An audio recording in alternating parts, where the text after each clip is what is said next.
Howdy Hexers, I'm Mocog and this is another Hexonomics. Today we're going to attempt to break down cards systematically and apply values to help quickly determine if a card should be considered a chase card. Chase cards are highly desired cards most often found for their play power but also for their art and numismatic value. How do you determine a chase card? Most often these cards are self-apparent through their text.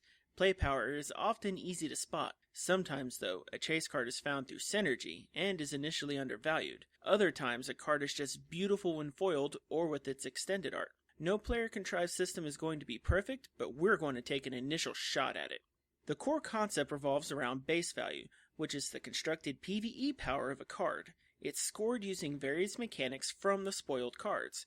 Calculating it is done by boiling down a card to its component stats, powers, and effects, and then assigning a numerical value to the different types of parts. After the base value is summed, we apply modifiers to get the chase value, which then accounts for the numismatic factors. Link in the description is the chart used to calculate these values, and I welcome any thoughts you have on them. When I have a better understanding of the Hex Jedi curve, or the cost to power curve, an updated chart will be made available. Today, we're going to look at a rough estimate of a card's chase value based on this present chart. Now let's look at an example of how we calculate a chase value.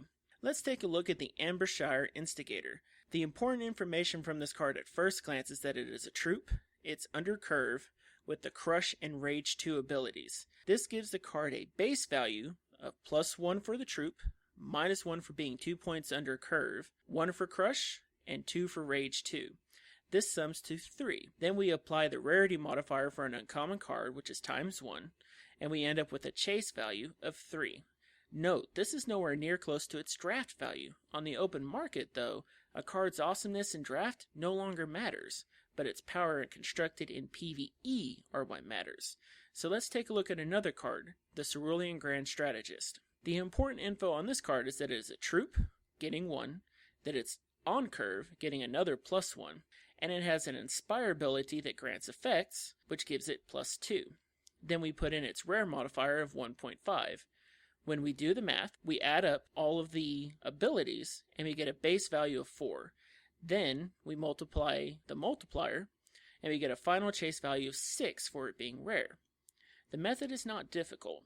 The forums could argue endlessly on whether the base value difference between the Ambershire Instigator and the Strategist is only 1 point, but at a glance we are just objectively assigning values based on the play power from comparing the various interchangeable parts. But that's not the only consideration we have here. Let's ask the question of what if the Strategist was foiled in extended art? So we can use additional modifiers for this. Foil and extended art cards take time to unlock, and we represent this with the modifiers of ×2 and ×1.5 respectively.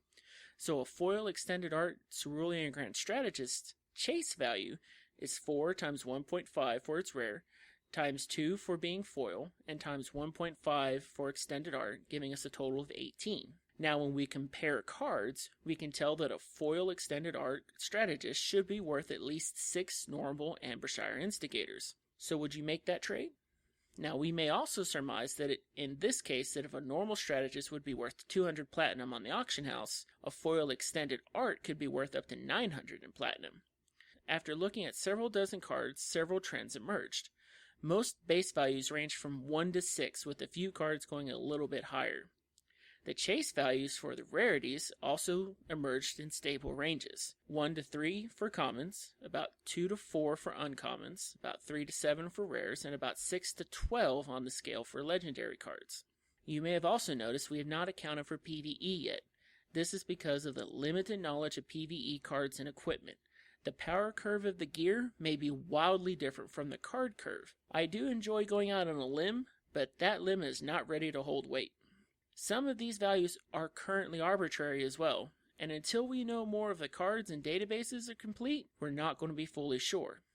When we get our hands on the alpha and beta, we'll have a much better understanding if steadfast is a good trade-off for evasion, or if removal means as much as I think it does. That is why I want to make this system available to our community, so we have a starting point to produce good theory and then test it in the game. Anyone is welcome to take and modify the system for their own use or post it to their sites as long as they make their chase charts available for all to see. My data is available in the links below. Please share your charts in the comment section and suggest edits that can be done. The more eyes we have on this subject, the more tuned we can make the system and useful in the future. Thanks for watching, everyone. If you liked this video, hit the subscribe button. If you really liked it, favorite it and share with all the other Hexers. Special thanks goes out to the Utopia and Chaos community for helping out on this project. And don't forget, Function and I are working on the entries from the contest that ended on August 1st. We'll contact the winners right before we have an announcement video go live. I plan on spilling some of those wonderful ideas y'all had to get those shard ramp values as high as they were. My name is Mokog, and this is Hex Center.